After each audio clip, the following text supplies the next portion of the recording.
I'm actually heaps scared of it. I get quite terrified and I kind of back out a lot. It's a really scary thing. It's such an important thing in my life, yet I find it so hard to speak of.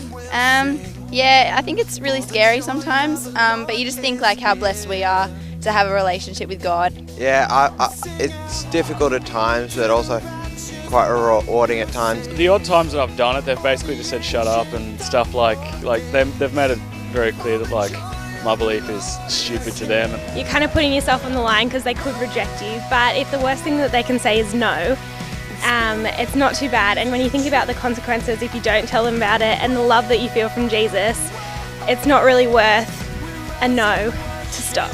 You know, you love your friends, and I guess it's important to think that you don't want them to miss out on that love as well. Always thinking about, oh, what will they think? But then I realised that it's not really important compared to them hearing about Jesus. That's the most important thing. Just getting the word out there is like my main objective of doing it.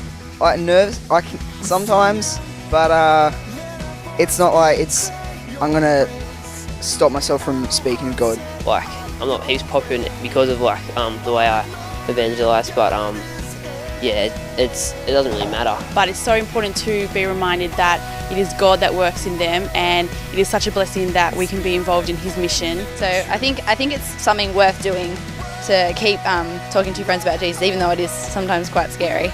And so I guess when we just know that it's not just us, it's God working, it makes me more confident and more eager to share about Jesus. I'm absolutely terrified, but when I forget about myself and I know that it's all about Jesus, I know I can do it because He's the only one who can give me strength. It's I don't know, it's really hard, but I can't imagine what it's been like being like a persecuted Christian, like getting beaten up and stuff. That'd be terrible. As a youth pastor, I reckon the guys in my youth group and where people from many other youth groups are at in terms of talking to their friends about Jesus, I reckon most people actually haven't taken enough of a risk, haven't stuck their neck out enough for Jesus to know what would happen if they did. But there's this underlying fear that if they did talk to their friends or family about Jesus, that they will be persecuted or judged. And I reckon most people are just deep down there worried about what people will think of them. That's why I reckon it's going to be awesome to hear from Pastor Victor. That's why I reckon we need the persecuted church more than they need us. As we hear from them about real life experiences of people who've put their lives on the line for Jesus. So it's going to be great to hear from them, to be encouraged to do that ourselves.